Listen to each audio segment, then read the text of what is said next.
외교는 장사예요. 네. 장사꾼하고 외교관은 마인드가 같아야 됩니다. 한 푼이라도 더 받을 수 있는 사람한테 물건 파는 거 아닙니까? 네. 바로 옆집인데도 불구하고 저 나쁜 놈이니까 저놈한테 물건 안 팔아. 그러면 그 가게는 망하는 거예요. 말하자면 국가 이익을 위해서는 그게 바로 이제 다른 말로 하면 자국 중심성이라는 거예요. 내가 필요하면은 이쪽도 내 편을 만들 수 있고 네. 또 지금 내가 당장 내가 필요하면 이쪽하고 거래하는 거고 장사 그렇게 하는 거 아니에요? 외교도 그렇게 해야 된다 이거예요. 심층 인터뷰 시작합니다. 윤석열 정부 2년 반의 경제 성적표 사실 초라합니다. 그렇죠? 오늘 또 외국인들 우리 주식 많이 팔았고요. 한국은행은 우리가 내년에도 1%대, 내후년에도 1%대 성장할 거라고 전망하고 있습니다. 우리는 지난 50년 동안 2년 연속 1%대 성장을 해본 적이 없습니다.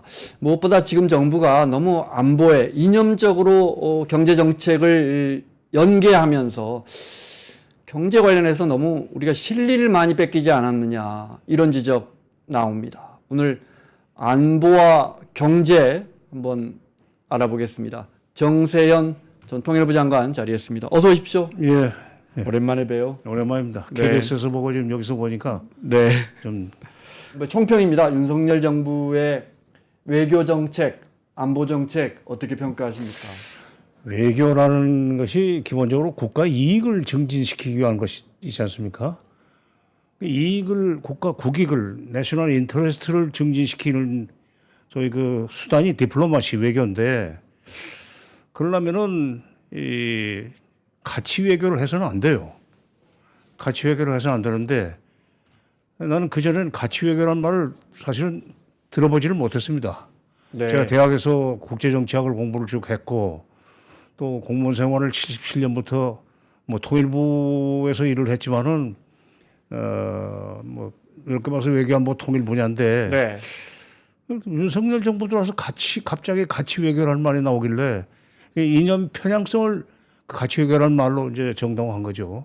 그러면서 너무 미국에 편중되는 외교를 하다 보니까 미국이 마음 놓고 우리한테 말하자면은 뭐 삼성이나 SK 이런 데 도로 미국에다 투자를 하라고 그러고 물론 그때 바이든 정부 때만 해도 인플레이션 리덕션 액트든가요? 자관 인플레 네, 감소법인가? IRA요? 네.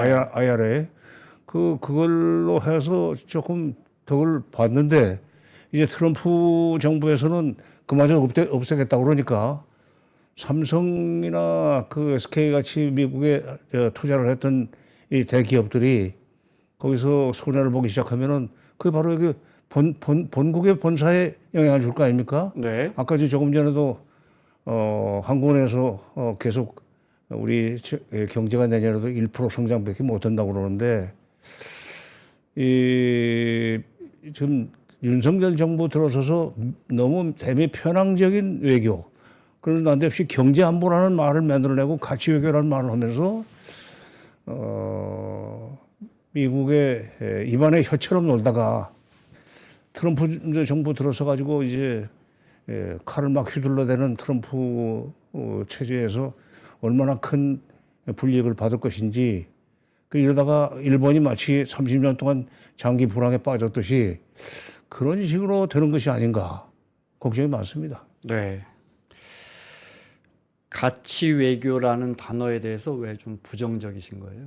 아니 그런 말을 들어보지는 못했어요. 네. 외교라는 거 기본적으로 인터레스트를 추구하는 거거든. 네. 인터레스트를 그러니까 이익을 위해서는 이리 붙을 수도 있고 저리 붙을 수도 있고 그런 거 아니에요. 네. 그런데 이 가치 외교라고 하면서 자유민주주의라는 가치를 공유하기 때문에 무조건 미국 편을 서야 된다. 그러면서 중국과의 거리를 두고 중국에서 흑자를 봐가지고 미국 무기 사던 나라인데 이 나라가 네. 그걸 보면서 참, 야 이거 참 누가 이렇게 대통령의 머리를 말하자면 이 세뇌를 시켜놨는가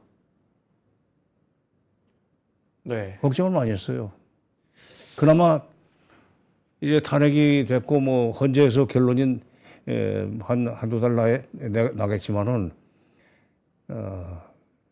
가치 외교 또는 경제 안보 중심의 외교를 하는 그런 외교는 이제 끝났기 때문에 그나마 좀 안심은 됩니다. 그리고 또 지금 권한대행 그 한덕수 네. 총리 권한대행이 그 이제 경제 관료 출신 아니에요. 네, 네. 그렇기 때문에 이념적인 그런 잣대를 가지고 대외 관계를 조정하지는 않을 거예요. 말하자면 거기도 이제 경제 전공인데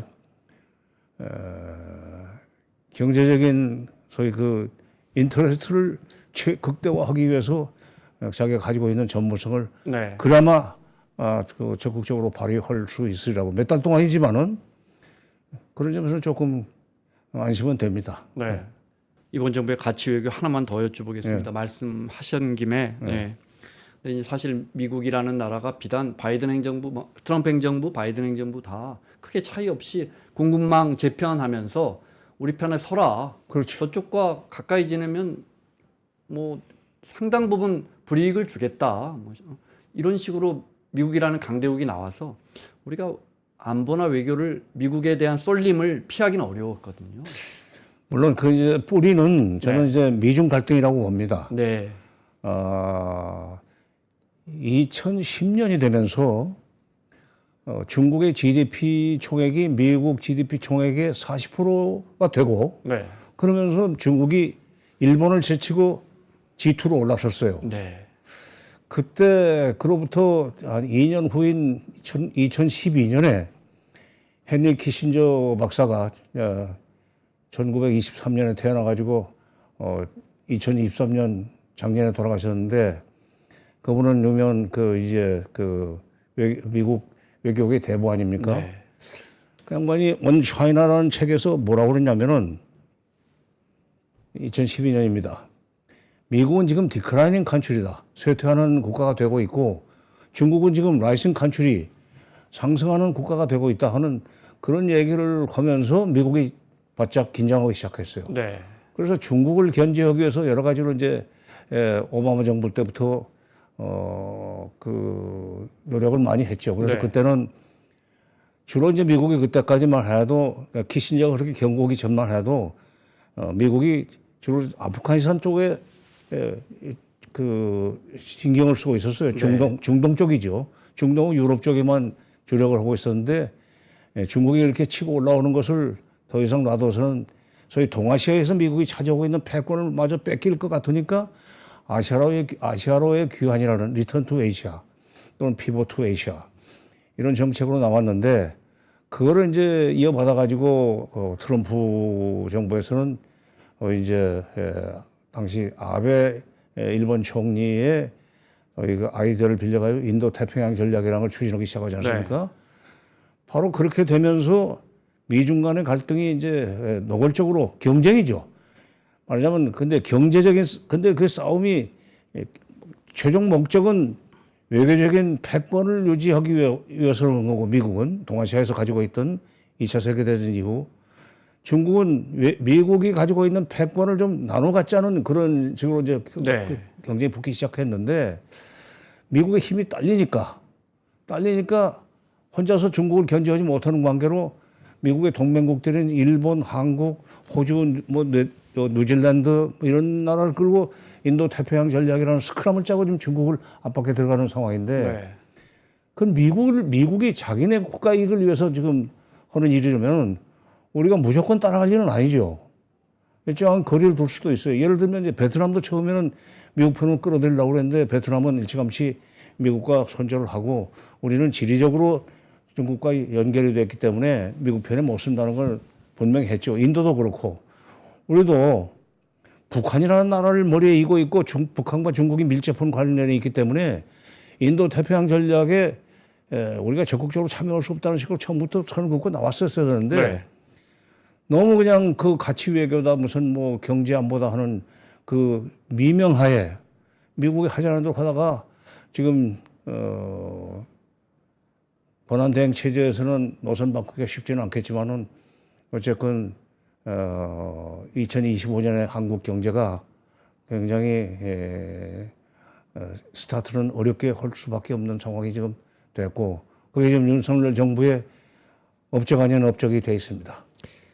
인태 전략, 인도 태평양 전략이 원래 일본 전략이라면서요? 아이디어를 아베 신조가 냈죠. 아, 그때 나온 말입니다. 아, 그때는 처음에 인도 태평양 개념이라고 그랬었어요. 네. 근데 그거를 미국이 이제 트럼프가 that's good idea. 네. 그러면서 인도 태평양 전략이라는 식으로 승화를 시켰고 거기에 이제 일본, 한국, 미국의 동맹국들이죠. 네. 쿼드도 일종의 뭐 그런 개념이죠. 쿼드는 이제 네. 그렇죠. 쿼드도 한참 이제 뒤에 나왔지만. 그렇죠. 쿼드 네. 네 나라. 근데 인도 태평양 전략이 처음에는 인도를 넣으려고 그랬었어요. 네. 인도양 쪽에 인도가 있으니까.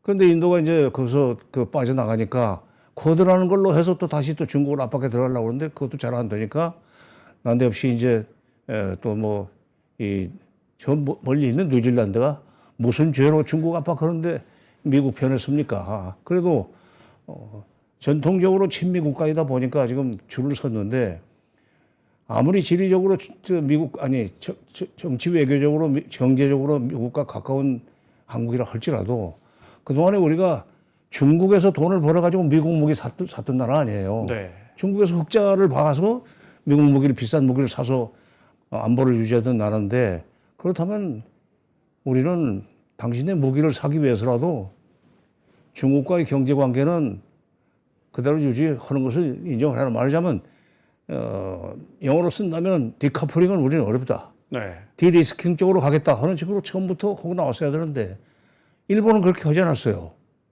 일본은 처음에 미국은 디커플링 쪽으로 끌고 가려고 그랬죠. 네. 중국과 멀어져라. 그렇죠. 중국과는 거리를 둬라.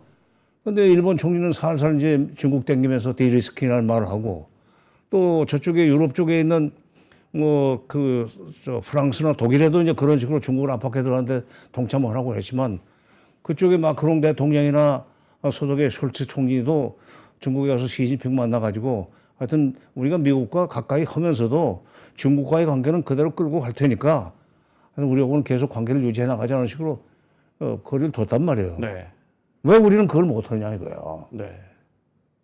아니 인태 전략을 해도 일본과 함께 우리가 한미일 한미일이 이제 외교나 안보로 똘똘 뭉치는 건 뭐 우리 국민들이 많이들 공감하실 그것도요. 겁니다. 나는 네. 한미일을 우리가 해야 될 우리는 명분을 북한에다 핑계를 북한 때문이라고 핑계를 댑니다. 북한의 대남 군사적 위협이라든가 북한의 이제 핵 능력이 고도화되는데 그걸 막으려면은 기존의 한미 동맹만 가지고는 안 되고 네. 강력한 무력을 가지고 있는 말하자면 해외 출병은 못하게 돼 있지만은 그래도 미국을 지원한다는 명분하에 해외 출병을 할 수 있게 돼 있는 일본의 자위대를 끌어들여서 북한을 견제하는 데 써야 된다는 그런 잘못된 판단을 해가지고 한미일 동맹을 우리가 먼저 서둘렀다고 난 봐요. 물론 네. 미국으로서는 중국을 압박해 들어가는데 한미 동맹과 미일 동맹이 있지만 한일 간의 관계가 불편하기 때문에 중국을 압박해 들어가는 데서 그만큼 소위 파괴력이 떨어진다. 그러니 한일 간에도 관계를 좋게 해라. 그게 이제 지소미아죠. 근데 그러니 이명박 때부터 그걸 하려고 그랬었는데 그거를 우리가 문재인 때는 거리를 두지 않았었어요. 근데 뭐 이 윤석열 정부 들어서 가지고 거의 그냥 교조적으로 한미일 하고 댕기니까 북한이 러시아 쪽으로 가버린 거 아닙니까? 네. 그러니까 한미일이 스크럼을 짜고 지금 미국은 한미일이 스크럼을 짜고 중국을 압박해 들어가자는데 한국은 그 스크럼이 북한에도 적용되리라고 믿고 거기 적극적으로 협조했단 말이에요. 그런데 실질적으로 관계를 보면 한국과 미국 한미 동맹이 있고 미일 동맹이 있지만은 이렇게 세 나라가 합치면은 자동적으로는 미일 한으로 들어갑니다. 네. 미국이 갑이고 일본이 을이고 우리는 병으로 들어가는데 그것 때문에 독도 문제도 저렇게 된 거예요. 그러니까 나는 대통령 참모들이 너무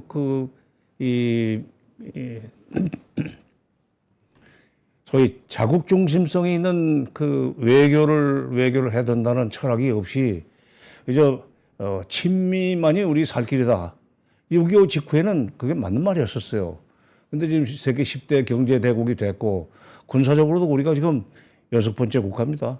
미국, 러시아, 중국, 그다음에 인도, 일본이 저게 그 돈이 많은 나라다 네. 보니까 다섯 번째. 그리고 한국이에요. 그리고 그 밑이 아마 영국일 겁니다. 네. 그 세계 6위의 경제 군사대국까지 되고 10위권의 경제대국이 되면은 그거를 좀 안보는 미국과 협력을 하지만 경제는 중국과 우리가 관계를 계속 기존의 관계를 유지해 나가야 된다는 식으로 해서 디리스킹 쪽으로 갔어야 되는데, 왜냐하면 투트랙으로 가야 되는데 네. 너무 그냥 한쪽으로 몰았던 것은 나는 윤석열 대통령이 뭐 처음부터 그걸 알고 한 건 아닌 것 같고 나는 그 주변에 있는 참모들의 잘못이라고 봅니다. 네. 말씀하신 것처럼 미국과의 안보 뭐 당연히 중요하고, 근데 이제 한미일이 점점 원심력이 강해질수록 일본이 얻는 거에 비해서 우리는 중국이 떨어져 나갈수록 대척점에 있을수록 우리는 중국과 교역을 제일 많이 하는 나라란 말이에요. 그럼요. 네. 그리고 일본이라는 나라가 지금 한미일 삼각동맹을 강화시키려고는 나는 저의가 있다고 봅니다. 지금 일본은 물론 지금은 이제 중국한테 밀려서 G3로 떨어지기는 했지만은 네. 미국이 지금 쇠퇴하는 반면에 중국이 상승하고 있으니까 미국이 지금 몸이 달아가지고 주변에 있는 국가들 다 끌어들여서 미국 편에 끌고 중국을 압박해 들어가려고 그러지만은 미국이 볼 때는 중국이 쇠퇴하고 있다는 것을 미국이 쇠퇴하고 있다는 것을 뻔히 알고 앞으로 힘이 더 빠지면은 아시아에서 주인이 되려면은 내가 미국 대신 아시아에서 패권을 행사하기 위해서는 지금은 미국을 끌어들여 가지고 넘버 2로서 네. 위치를 굳혀놓다 보면은 나중에 이제 미국이 뒷방론이 되는 경우에 내가 이 뭐 한국을 뿐만 아니라 가령 중국까지도 직접 우리가 견제할 수 있다. 네. 말하자면 일본이 한때 노렸던 대동아 공영권 개념이 일본한테는 남아 있다고 봐요. 그렇기 때문에 인도 태평양 개념이라는 것도 처음에 만들어냈다고 나는 봅니다. 네. 그러니까 일본의 그런 저희도 간파를 할 줄 알아야 되는데 그 일본에 대해서도 무조건 그냥 우리가 미국 6.25 때 빚이 있기 때문에 미국을 좋게 보는 건 좋습니다. 그런데 일제 36년 동안 우리를 괴롭히고 식민지로 통치를 했던 일본까지 좋게 보는 것은 정말 그건 소갈머리 없는 짓이죠. 그렇다고 우리 끝까지 뭐 일본과 적대 관계로 가자는 건 아니지만 네. 일본이 다시 지금 부활해서 뭐 라틴어로 말한다면 박스 자포니카를 꿈꾸고 있는데 그 저희도 좀 내다보고 일본과의 관계도 적절하게 유지를 해야죠. 그러니까 불가근 불가원으로 가야 되는데 너무 그냥 찰싹 붙어가지고 독도 문제도 지금 그것 때문에 된 겁니다. 그냥 한미 삼각동맹이라는 틀 속에서 네. 독대 문제까지도 그렇고 과거사 문제도 일본이 바라는 방향으로 미리 알아서 가서 그야말로 헌납하는 식으로 외교를 한 거 아니에요. 사실 이제 저희는 3프로 TV는 이제 경제 채널이기 때문에 경제적으로만 본다면, 안보나 외교를 때 경제적으로만 본다면 일본은 우리 교역량의 3%, 베트남의 절반 정도의 국가란 말이죠. 일본은 물론 뭐 아직도 글로벌에서 막강한 위상을 갖고 있는 나라지만 경제만 보면 그렇습니다. 우리 입장에서는. 그러니까 중국에서 벗어나서 잃는 것과 일본에 다가가서 얻는 게 사실 이렇게 상치되지는 않습니다. 그러니까 우리가 일본 무역에서는 흑자를 못 보잖아요. 네, 네. 만성적인 적자 아닙니까? 네. 기본적으로 뭐 지금 그 문제는 어느 정도 해결됐다고 그러지만 소부장 문제 등을 비롯해서 원천 기술을 일본 거를 많이 쓰는 관계로 그 로얄티를 내느라고도 우리가 흑자를 못 보게 돼 있는데 네. 그러니까 중국에서 제일 많이 돈을 벌고 나머지 동남아 국가라든지 유럽에서 번 돈을 가지고 우리 경제가 이제 G10까지 올라왔는데 중국에서 누리는 흑자가 이제 한 5, 600억 된다 그러면 거기서 일본 미국과의 이 거래에서 받는 흑자가 그냥 한 미국에서 우리가 좀 돈을 버니까 네. 워낙에 이제 원가가 싼 물건들을 만들어서 팔 수 있기 때문에 일본한테는 만성적인 적자인데 그런 식으로 돼 있으면은 그것 때문에도 좀 적절하게 거리를 두면서 중국과의 관계를 미국이 시키는 대로 선을 긋지 말고 네. 그 경제협력 관계는 그대로 끌고 나갔어야 되는데 윤석열 정부가 그냥 거의 숙미주의적인 미국을 숭배한다는 뜻입니다.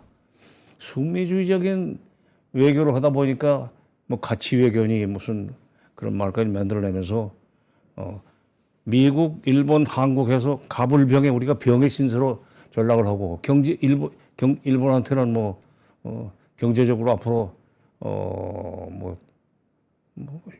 우리가 일본을 그 상대로 해서 막 흑자를 낼 수 있는 그 가능성은 뭐 그렇게 높지는 않다고 봅니다. 근데 그러나 적자 폭은 줄여야 될 거 아니에요.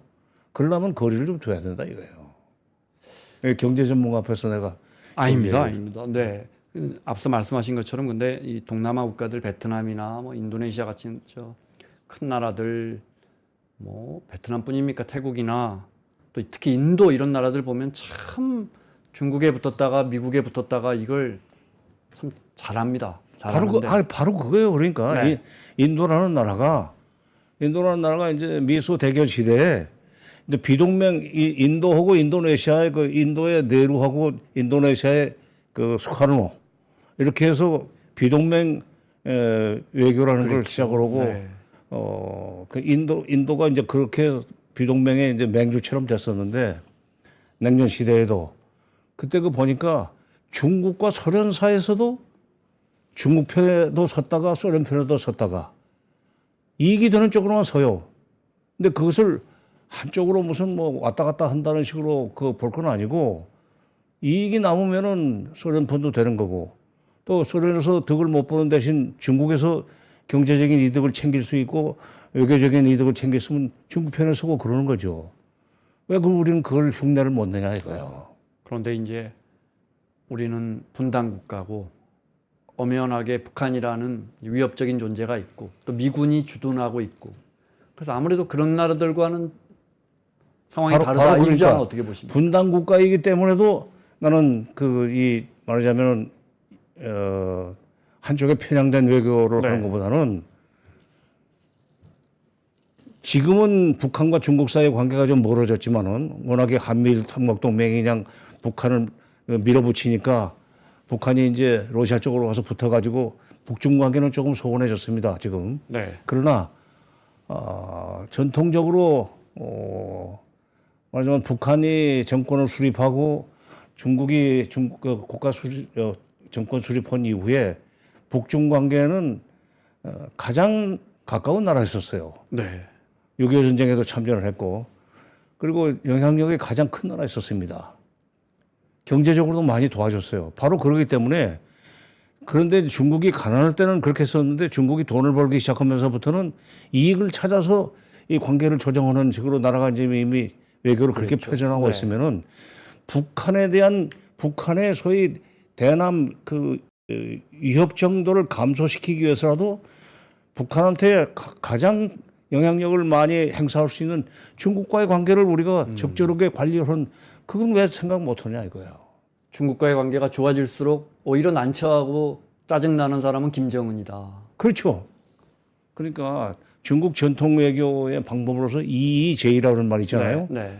오랑캐로서 오랑캐를 제압한다. 네. 그러니까 둘이 쌈을 붙인다, 이간질을 한다는 거예요. 간단히 말해서. 그러니까 그런 그 이의제의라는 개념만 우리 외교의 한 방법으로서 채택을 해도 중국과 북한이 너무 가까워지지 않도록 하는 것이 중국은 현실적으로 북한보다는 우리를 필요로 합니다. 우리한테 당연하죠. 네. 우리한테 뭐 사갈 것도 있고 우리한테 팔아먹을 것도 있고 네. 북한은 돈이 없잖아요. 그러니까 경제적으로 우리를 필요로 하는 중국과의 관계를 적절하게 관리를 하면은 북한의 대남 위협이 그만큼 줄어드는 거 아니에요. 그렇게 외교를 했어야 되는데 네. 그러니까 문재인 정부 때까지는 그렇게 했어요. 문재인 정부 때까지는. 박근혜 정부 때만 해도 한 10년 된 것 같은데요. 천안문 막내에 올라서 중공군 일본군 상대로 한 그 전승기념일에 9월 3일. 네. 예, 거기는 박근혜 대통령이 9월 세상에 3일인가. 그러니까 우리로 따지면은 중공군 사열을 우리 대통령이 가서 축하해 준 거 아닙니까? 그때요. 네. 그때 물론 그것 때문에 나중에 미국한테 이제 보복을 많이 당했고. 아, 그랬군요. 그럼요. 네. 그런데 그때 이제 가느냐 마느냐 하는 그 결정을 못 하고 있을 때 네. 저하고 문정인 교수 그때 어디 여기저기 칼럼도 쓰고 이제 어디 방송국 나가고 할 때 있었어요. 지금 전승절 기념 행사에 박근혜 대통령이 가는 것이 좋다. 그렇게 해서 중국과의 관계를 적절하게 우리가 앞으로 좋게 발전시켜 나간다는 것을 메시지를 던져 놓으면은 그만큼 소위 그 북한의 대남 그 위협이 줄어드는 거고 중국이 우리를 자기 편으로 세우려고 할 테니까. 네. 그래서 이제 그때 갔죠. 근데 그것 때문에 갔는지 내부적으로도 그런 결론이 나서 갔는지 모르지만 어쨌건 저하고 문재인 교수가 열심히 그걸 여기저기 이제 얘기를 했죠. 근데 그때 최고의 대접을 받았어요. 네. 천안문 성루에 가운데 시진핑이 쓰고 오른쪽에 박근혜입니다. 왼쪽에 푸틴이었고. 네. 북한에서도 남바2 최룡해 상임위원회 위원장이 최고인민회 상임위원장이 왔었는데 오른쪽 끝에 맨 어디 구석에 있었어요. 네. 바로 그런 식의 외교를 박근혜 정부도 했다 이거야. 그 뒤에 미국 정부가 뭐 되게 못마땅했나 봐요. 물론 그것 때문에 박근혜 이제 백악관은 그래도 중국과 가까이 지내는 건 알겠는데 너무 갔다 이렇게 본 거예요. 물론 그 후과가 네. 2015년 그게 2015년 9월 3일이거든요. 그게 네. 9년. 네. 9년 됐네요. 전쟁 70주년이니까. 네. 그때 10월 24, 5일 경인가 내 기억에 미국의 그 동아태 담당 차관보가 들어왔다가 나가면서 네. 연말까지는 약간 한일 간의 과거사 문제를 해결했으면 좋겠다. 네. 그리고 지소미아도 뭐 마무리를 했으면 좋겠다는 얘기를 그냥 하고 나갔다고 하길래 나는 그때 기사를 보고 야, 이게 미국 사람들이 아직도 우리를 자기네 그냥 손안에 든 말하자면 공깃돌처럼 생각하는구나 하는 식으로 생각하면서 그러면 안 되는데 우리도 이제 컸는데 6.25 직후에 대한민국이 아닌데 근데 바로 박근혜 대통령이 천안문 성루에 아주 최고의 이 높은 자리에 섰었지요. 바로 오른쪽에 섰었으니까. 네. 네. 그거에 대한 보복으로 이제 미국 쪽으로 끌어들이기 위해서 압력을 가한 끝에 결국 그해 2015년 12월 25일인가 6일 날인가 그 과거사 문제를 완전히 해결했다고 하고 위안부 문제도 더 이상 따지지 않는다는 네. 한일의 협정인가 뭘 체결하지 않았어요. 내 기억에 그때 제일 먼저 수고하셨다고 하는 전화 한 분이 유엔 사무총장으로 했던 우리 반기문 사무총장입니다. 그리고 두 번째 전화가 오바마 전화였었어요. 그러니까 우리나라 이 외교관들은 좀 문제 있어요. 그러니까 그 말씀대로라면 사실은 외교라는 게 처음에 말씀하셨듯이 자국의 이익을 위해서 미국도 마찬가지고 우리도 마찬가지고 중국도 마찬가지고 상대방을 내 쪽으로 끌어들이는 거 아니에요. 우리가 자꾸 중국으로 가니까 미국 입장에서는 참 우리 쪽으로 와라 이렇게 끌어당기는 거잖아요. 외교는 장사예요. 네. 장사꾼하고 외교관은 마인드가 같아야 됩니다. 장사꾼은 네. 이문이 있으면 그 사람한테 그러니까 한 푼이라도 더 받을 수 있는 사람한테 물건 파는 거 아닙니까? 네. 근데 바로 옆집인데도 불구하고 저 나쁜 놈이니까 저놈한테는 물건 안 팔아. 그러면 그 가게는 망하는 거예요. 자관 나는 이 가치 외교라는 말을 윤석열 정부에서 쓰는 걸 보고 걱정을 많이 했는데 이제 대행 체제에서부터는 그걸 좀 삼가했으면 좋겠고 다음 들어서는 정부는 제발 진짜 외교답게 진짜 이익이 되는 쪽으로 이익을 위해서는 이리 갈 수도 있고 저리 갈 수도 있고 그건 왔다 갔다가 아닙니다. 말하자면 국가 이익을 위해서는 그게 바로 이제 다른 말로 하면 자국 중심성이라는 거예요. 내가 필요하면은 이쪽도 내 편을 만들 수 있고 또 지금 당장 내가 필요하면 이쪽하고 거래하는 거고 장사 그렇게 하는 거 아니에요? 외교도 그렇게 해야 된다 이거예요. 외교는 장사다. 외교는 장사죠. 지난주에 그 자리에 앉았던 한 정치인이 외교안보 출신 교수 출신의 정치인이 그런 말씀하셨거든요. 같은 맥락으로 안보는 흑백이 있는데 경제는 그런 거 없다. 회색으로 해야 한다. 아, 그럼요. 네. 그래야 한 푼이라도 더 남는다 그러셨거든요. 아 그리고요. 네. 나는 그 대학에 입학했을 때 참 그 학과장 선생이 입학 막 끝나고 오리엔테이션 시간에 했던 말을 지금도 기억합니다. 분단 국가인 대한민국에서 국제 정치학을 가르치는 이유는 딱 하나다. 통일 문제를 분단이 국제 정치적인 이유로 된 만큼 이걸 푸는데도 결국 국제 정치학이 필요하다고 해서 국제 정치학을 별도로 가르친다. 그리 알라. 두 번째, 국제 정치학으로 이제 현실에 쓰는 것이 외교인데 이제 외교의 세계에서 내 나라지만 다 남의 나라다. 아무리 우리가 미국과 가깝고 그때 이제 60년대 중반이니까 아무리 우리가 미국과 가까울지라도 미국이 절대로 우리하고 자기네 국가 이익을 먼저 챙기지 우리 국가 이익부터 챙겨주지 않는다. 그러니까 제군들이 그때는 제군이라는 말을 많이 썼습니다. 제군들이 나중에 혹시라도 외무고시를 합격을 해서 외무부에 들어가지고 외교관이 되걸랑 누구를 위해서 어느 나라를 위해서 이 외교를 하는 것인지 분명히 알고 외교를 해라. 잘못하다 보면 미국의 국가 이익을 증대시키는 심부름급밖에 안 되는 일을 하고 마는 경우가 있으니까 정신 차려라. 나는 그것도 지금 기억을 해요. 근데 그때 같이 들었던 사람들한테 내가 요즘 외교부에 친구들이 많습니다. 네. 그 얘기를 하면 기억이 없대. 근데 이제 그런 사람들 보면은 우리나라 참 이 비극인지 희극인지 모르지만 외무부에 들어가가지고 출세한 사람들은 미국 중심적인 그런 어떤 사고를 확실하게 자기 아무래도요. 뭐라 그러냐 생활 습관으로 해가지고 미국에서도 인정을 받아야 이게 장차관까지 올라가더군요. 그 6, 70년대는 우리가 어느 나라보다 세계 어느 나라보다 미국의 지원을 많이 받았을 텐데 아니 많이 받았죠. 네. 근데 물론 이제 그것이 그 도와준 사람이 전부 다 선의가 하나도 없이 그냥 계산적으로만 했다고 볼 수는 없지만은 그 60, 70년대가 냉전 시대 아닙니까? 네. 냉전 시대에는 서로가 말하자면 미국과 소련이 자기 편으로 끌어들기 위해서 그야말로 물질적으로 그 자기 휘하에 끌어들기 위해서 물질적인 지원을 경쟁적으로 할 때입니다. 네.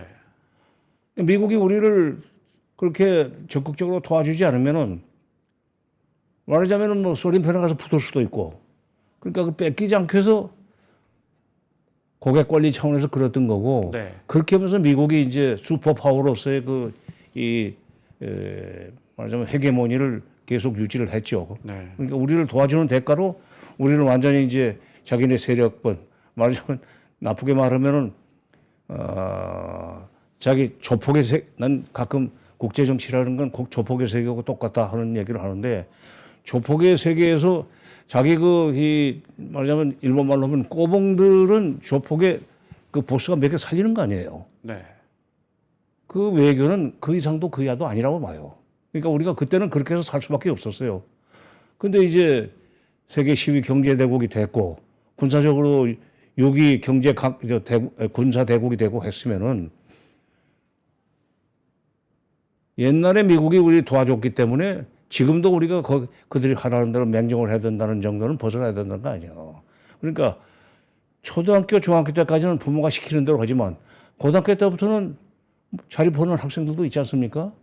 그리고 대학 졸업하고 취직을 하면은 그때부터는 지가 뭐 부모를 무시하는 건 아니지만은 키워준 내 대한 보답도 하고 타고난 낳아주셨기 때문에 기본적으로 효도를 하지만은 그리고 자기 중심적으로 생활을 하면서 살림을 하는 거 아니에요.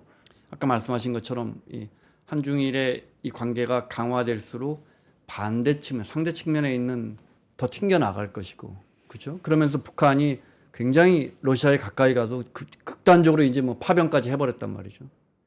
근데요, 나는 그거를 우선 첫째 한미일 대 북중러 삼각동맹이 격돌을 하고 있다는 식으로 얘기했는데 북중러는 한 덩어리가 아닙니다. 네, 네. 지금 한미일은 한 덩어리가 돼 있는데 윤석열 네. 정부에서 중국이 절대로 러시아하고 같은 편이 될 수가 없어요, 지금.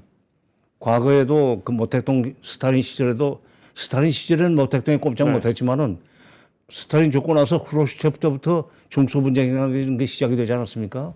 중국은 지금 뭐 동남아하고 유럽에 물건 팔아야 되지 러시아하고 관계에 관심도 없습니다. 러시아는 이제 그야말로 그 상대가 안 돼요. 네. 그런데 이제 러시아에 이제 파병했다고 그러는데 파병은 맞아요, 외형상. 근데 난 그 초기에도 얘기를 했지만은 전투 병력은 그렇게 많지 않을 거다. 물론 러시아가 지금 과거에도 초기 전쟁 초기부터 그 무슨 이 용병 가지고 싸우지 않았습니까? 네. 용병 대장을 지금 제거해 버렸는데, 그러니까 러시아의 젊은이들이 전선에 안 나가려고 그러기 때문에 용병을 데려와야 되는 그런 차원에서 지금 일부는 그 전투 병력으로 데려갔겠지만 10,000명을 갔다고 그럴 것 같으면은 적어도 나는 9,000명 가까이는 노동력이라고 봅니다. 왜냐하면 그 중국이 지금 미국이 지금 중국을 압박해 들어오는 강도가 세지니까 자꾸 그 북한 노동자들 데려다가 인건비를 주는 것 때문에 지금 중국이 미국으로부터 굉장히 시달리고 있단 말이에요. 네. 네. 그러니까 북한 노동자들을 자꾸 돌려보내는 그런 상황인데 유엔 제재 북한 유엔 제재 때문에 북한으로서는 지금 금년 1월 24일 날인가 김정은이가 내놓은 지방발전 20 곱하기 10 정책이라는 것 때문에 매년 전국에 20개씩 공장을 줘가지고 10년 동안에 200개를 짓겠다는 거예요. 그거 그런데 자재 부족. 네. 심각합니다. 지방발전 20 곱하기 10 정책, 그러니까 10년 후에 200개 공장을 짓겠다는 건데 우리 식으로 한다면은 지금 북한은 우리 60, 70년대 새마을 운동 같은 걸 하고 있어요. 뭐 살림집 뜯어 지는 것도 다 그 새마을 주택계랑 비슷한 거고, 네. 공장 짓는 것도 새마을 공장처럼 이제 그 도농 그 무슨 협력 공장이죠. 그런 걸 짓고 있는데, 그러니까 그 필요한 자재라든가 그 절대적으로 외화가 필요해요. 네. 근데 그걸 줄 수 있는 나라가 지금 러시아란 말이야. 왜냐하면 우크라이나하고 전쟁을 하고 있기 때문에 미국으로부터 압력을 심하게 받고 있는데, 그렇기 때문에 어차피 미국과는 지금 척을 진 사이고 미국 눈치 볼 필요가 없단 말이죠. 그러니까 이제 그거 돈 좀 벌려고 간 건데, 물론 이제 최전선의 쿠르스크 지역에 그 군사를 배치를 해서 몇 사람 또 죽었을 수는 있죠. 그렇다고 해서 그런데 이제 그렇게 가더라도 러시아가 가령 ICBM 기술이나 또는 뭐 잠수함 기술 같은 그런 고급 기술을 줄 것인가? 그거는 나는 줘놓으면은 네. 러시아가 무슨 뭐 미국으로부터 압박을 받기보다는 과거에 북한의 외교 그 행태를 보면은 그렇게 해서 받고 나서 그다음부터는 말을 안 들어요. 네. 말을 안 들어요. 그러니까 지금 지금 현재 뭐 그 인건비를 미화로 해서 한 $2,000씩 계산해 준다고 그러던데. 매월요. 네. 예. 굉장히 큰 돈이죠. 북한 굉장히 크죠. 네. 네. 물론 개인적으로는 그 $2,000가 아니라 아마 뭐 $20도 잘 안 줄 겁니다. 네. 전부 다 이제 국가 네. 들어가는 건데, 바로 그 20 곱하기 10, 1년에 20개씩 공장을 짓는데 그 전국의 20개 시군에 공장 짓는 곳에다가 일개 여단씩 파병을 해서 지금 노동력으로 쓰고 있어요. 그러니까 그 한 10만 정도가 지금 공장 짓고 있고, 네. 1만 정도가 지금 돈 벌러 나왔고, 그러니까 이쪽에서 자극을 해도 저쪽에서 가령 드론을 띄워서 평양 중구역에 드론을 떨어뜨려도, 그다음에 이쪽 연평도 쪽에서 무슨 서해오도 쪽에서 저쪽 해주 쪽으로 뭐 자주포를 쏴도 욕은 할 망정 군사적으로 대응을 할 수가 없는. 그 정도의 여력도 없다. 예? 그 정도의 여력도 없다. 여력이 없어요. 그러니까 돈 벌러 간 거예요. 네. 그러니까 그거를 우리가 너무 그렇게 북러 밀착이라고 보지만은 군사 기술적으로 밀착한다면은 우리가 좀 신경을 써야 되는데, 네. 군사적인 밀착보다는 경제적으로 외화를 벌어들여야 되는 그 절박성 때문에 간 거에 불과한 걸 가지고 너무 그렇게 안보의 맥락에서 그걸 신경을 쓰고 그러기 때문에 우리가 미국한테 더 뭔가 지금 그 매달려야 된다는 식의 이 외교를 하는 것은 그건 판단착오라고 봅니다. 언젠가 이제 트럼프 대통령이 뭐 전쟁 뭐 본인은 24시간 만에 끝낼 수 있다니까 지켜봐야겠는데 전쟁 끝나면 다시 우리한테는 또 러시아가 적대 국가가 아니고 이제 사실은 이제 또 다른 시장인데 아니, 현대차만 해도 공장 철수하면서 팔았는데 그 바이백 해놨더라고요. 1년 안에 우리 돌아가면 그 값에 그러니까 다시 사게 해달라. 여기 탄핵이 되고 나니까 당장에 그 여기 그 주한 러시아 대사가 얘기하고 나서지 않았어요. 한일 관계가 다시 좋아지기를 바란다고. 네. 그다음에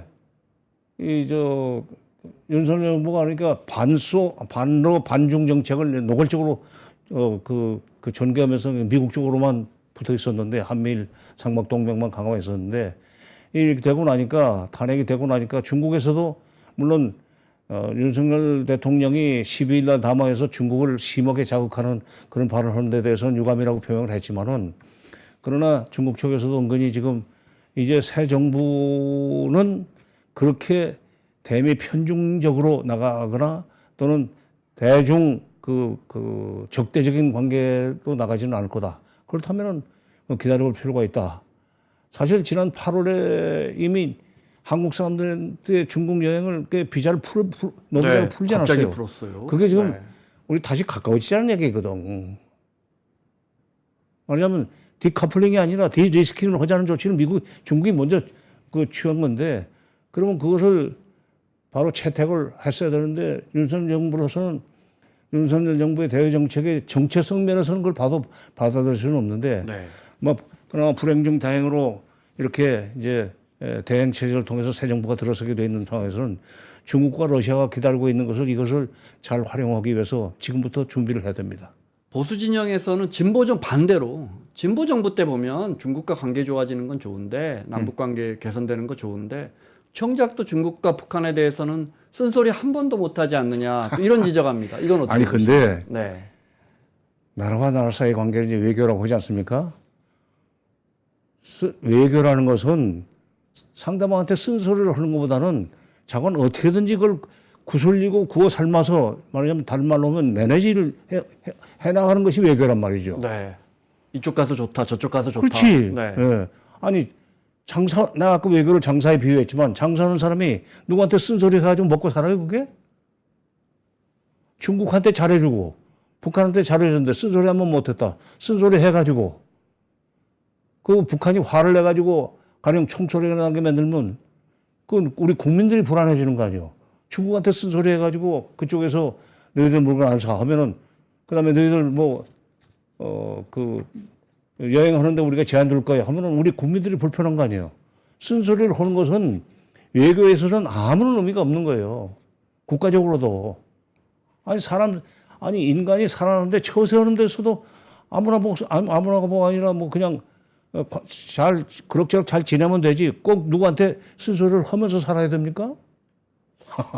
알겠습니다. 1월 20일이면 이제 칼 큰 거 찬 사람이 이제 미국 대통령 됩니다. 아, 예. 우리 정부가 우리 언론들이 너무 자극적으로 쓰긴 쓰는 것 같아요. 뭐 시범 케이스가 될 것이다.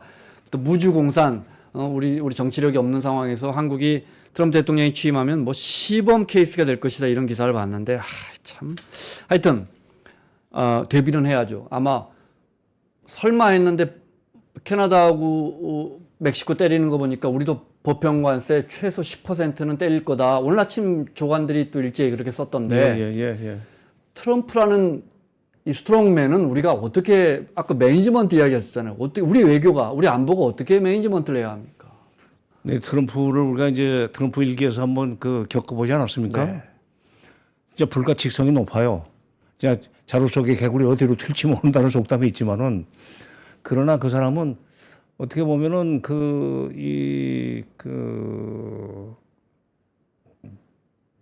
인간적인 접근이라고 그럴까? 장사꾼식으로 접근을 하면은 그런 대로 조금 불이익을 적게 받고 그럴 수 있는 것 같아요. 예를 들면 이제 누굽니까? 아베 신조가 그때 트럼프와의 관계를 좋게 하기 위해서 말이라고인가요? 네. 그쪽에 네. 골프장 가면서 일본이 골프채를 잘 만들잖아요. 네. 특히 그 드라이버 같은 것은 잘 만들잖아요. 뭐 순금으로 만든 걸 가지고 갔다고 그러나 뭐 어쨌건 그래요? 장관 트럼프 그런 거 좋아할 것 같은데. 글쎄 아니 그런 식으로라도 접근을 해야 돼요. 네. 그러니까 우리가 지금 대행 체제이기 때문에 1월 20일 날이면 이제 그 대통령이 되는데 그러나 우리 정부가 새 정부가 들어서는 것이 이제 3월에 될지 4월에 될지 모르지만은 네. 새 정부가 들어설 때까지는 트럼프가 우리한테 그렇게 과하게 말하자면 포괄적으로 무슨 관세를 때리거나 하지 않도록 각종 인맥을 동원해 가지고 좀 일단 좀 조금 기다려 달라. 네. 우리가 좀 정신 좀 차리고 하자. 새 정부 들어올 때까지. 우리가 지금 아직 지금 두서가 없을 때 이런 식으로 때리면 그게 무슨 우방인가? 그때는 우방 여기 말하자면 그 좀 우방 카드를 내밀어야죠. 내밀어야지. 네. 아니 이런 법이 어딨냐? 네. 그러기 위해서 내가 지금 다른 데 어느 언론 매체하고도 인터뷰를 하면서 그 얘기했지만 이럴 때는 트럼프를 상대했던 경험이 있는 문재인 정부 사람들이 나서야 된다. 필요하다면 문재인 대통령도 트럼프를 가서 만나라 말이야. 그래가지고 조금만 기다려라. 네. 우리 그때 내가 민주당 정부가 있을 때 한미 관계 좋았다. 뭐 좋았다 나빴다 하는 것은 이제 트럼프가 판단할 일이지만 저건 최선을 다해서 우리가 사이좋게 지냈는데 다 그런 식으로 내가 이 차기 정부를 좀 그 고쳐 나갈 테니까 지금 그 정신 못 차리고 있을 때 그냥 관세를 뭐 후려친다든지 또는 방위비 분담 문제를 그 주한미군은 주둔비 분담 문제죠. 네. 주둔비 분담금인데 그거를 지금 일단 5년짜리를 합의를 해놨으니까 중간에 깨지 말고 새 정부 들어서 가지고 적절하게 다시 조정할 수 있는 가능성이 있으니 그때까지 기다려달라. 지금 우리 한 2, 3억 달러 내는데 100억 달러 내라는 거 아니에요? 그 정권 초부터 후려치지 말라는 식으로 좀 와서 말릴 필요가 있어요. 그러니까 지금 그리고 나는 이제 트럼프 정부에서 이제 이기에서는 북한과의 그 대화를 적극적으로 전개할 것 같은데 네. 이미 좀 선거 과정에서 여러 번 얘기했기 때문에 근데 지난번 일기 때 하노이 회담이 노딜로 끝난 것은 그 트럼프 주변에 네오콘들이 있어가지고 그렇게 됐습니다. 네. 이번엔 네오콘은 다 빼고 자기 말만 잘 듣는 사람들을 네오콘은 사실 저게 군산복합체고 연결되어 있던 일종의 카르텔이거든요. 네. 그냥 단순한 이념 단체가 아니에요. 트럼프는 그 세력을 딥스테이트라고. 네. 그렇지. 네. 그러니까 그 사람들은 이제 빼겠다고 그랬으니까 그리고 지금 면면을 보니까 그쪽은 아니더군요. 더구나 지금 대북 특사 역할을 해달라고 그러는 주독대사 이름이 좀 복잡하던데 리차드 네. 무슨 로니엘인가 장관 그 사람도 유연하게 접근할 것 같고 그렇게 되면은 북미 간의 이 관계가 상당히 빠른 속도로 대화적으로 지금 전개가 될 것 같습니다. 그거 가지고 몸달할 건 없어요. 어차피 지금 윤석열 정부가 해놨던 대북 정책 때문에 남북 관계 때문에 우리가 지금 북미 관계를 조정한다든가 가운데 끼어들 수는 없습니다. 미국이 지금 막바로 북미 협상을 시작을 하면은 적어도 북미 간의 그런 대화가 시작이 되려고 하면은 미국과 대화가 계속되는 동안은 북한이 군사적인 행동은 한 번 더 해서 못 일으킵니다. 그것만 해도 어딥니까? 그리고 이제 그리고 일단 북한으로서는 통미봉남하면서 이제 쾌재를 부르겠지만 너희는 상대 안 해. 미국과 우리는 바로 놓을 거야 하는 식으로 하지만은 결국 미국이 북한과의 관계를 개선해 나가는 데 있어서는 북한을 다루는 데 있어서 노하우를 우리 한국 정부부터 좀 지원받을 필요가 있어요. 그런 점에서는 선미 후남으로 갈망정 통미봉남으로 시작해가지고 가지만은 선미 후남으로라도 우리가 미국 뒤따라서 관계 개선을 한다는 정도로 느긋하게 생각하고 자기 정부에서 그걸 할 수 있는 틀을 지금 다음번 수권 정당이 되고 싶은 정당에서는 그걸 준비하라 이거예요. 네. 마무리로 노무현 정부 때 이제 당시 우리 통일 정책을 총괄하셨으니까 당시의 외교 동북아 균형자론 그 노무현 정부의 동북아 균형자론을 지금 생각해 봤더니 이런 장점이 있고 또 이런 아쉬운 점이 있고 우리가 그때는 이런 걸 생각 못 했더라. 근데요. 네. 그때 사실은 이제 동북아 균형자론이 나올 때는 솔직한 얘기로 우리가 미국과 중국 사이에서 소위 균형자가 이제 미국 편도 뭘좀 해보겠다 이런 거였죠. 네. 그럴 수 있는 힘이 있었습니다. 네. 근데 아까도 내가 잠시 그런 얘기를 했지만 우리 직업 외교관이라고 그럴까 미국 유학을 했던 사람들은 어떻게 감히 우리가 미국을 조정을 하느냐? 우리가 어떻게 미국을 가지고 놀아? 중국을 어떻게 감히 우리가? 소위 소국의식이 굉장히 강해요. 대국의식까지 가질 건 없지만 우리도 중간 정도는 되는데 네.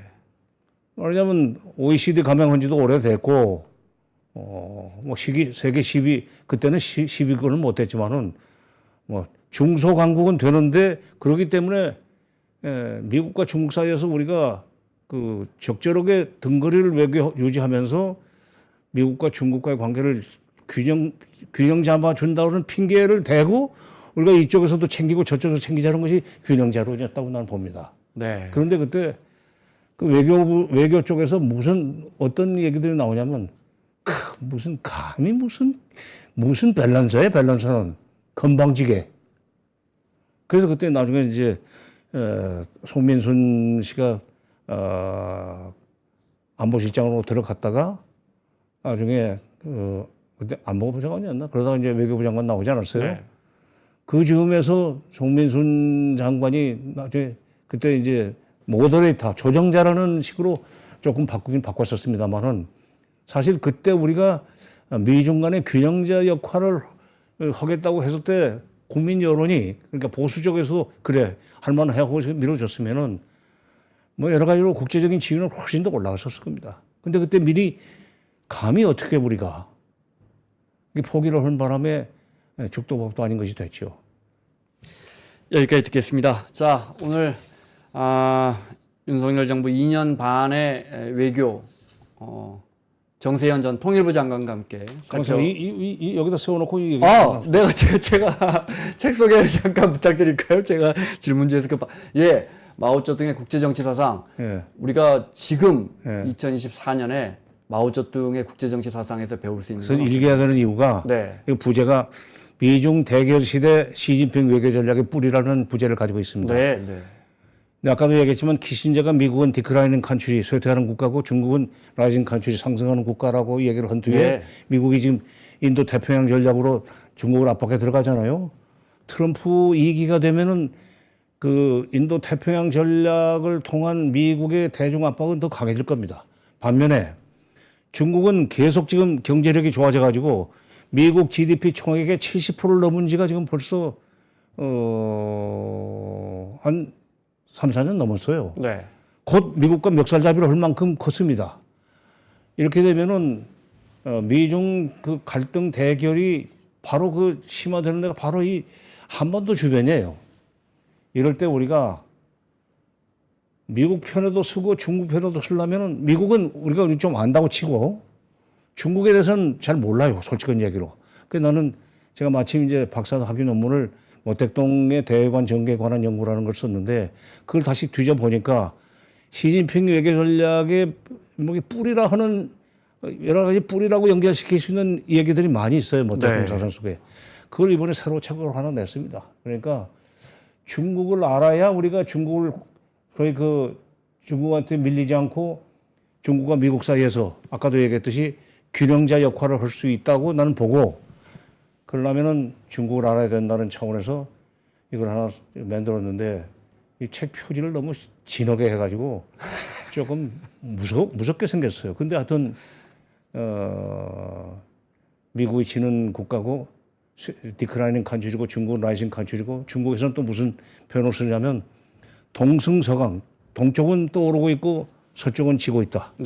그리고 그 사람들은 그 시기에 그 외교적인 목표가 뭐냐면 한당 이래 명청조 말까지 천하를 호령하던 중국의 영광을 다시 재현하겠다는 것이 중국몽입니다. 시진핑의 네. 외교 목표인 국가 목표인 중국몽인데 중국몽의 뿌리가 따져보 올라가니까 모택동에서부터 나오더라 이거야. 네. 예, 그래서 한번 시간 나시면 마오쩌둥의 국제 정치 사상. 네. 결국 이제 시진핑의 외교 전략을 이해하기 위해서는 그 그 뿌리가 저기서 뿌리를 시작된다. 알아야 된다는 차원에서 쓴 겁니다. 알겠습니다. 여기까지 듣겠습니다. 자, 정세현 전 통일부 장관과 함께했습니다. 오늘 말씀 고맙습니다. 예, 감사합니다.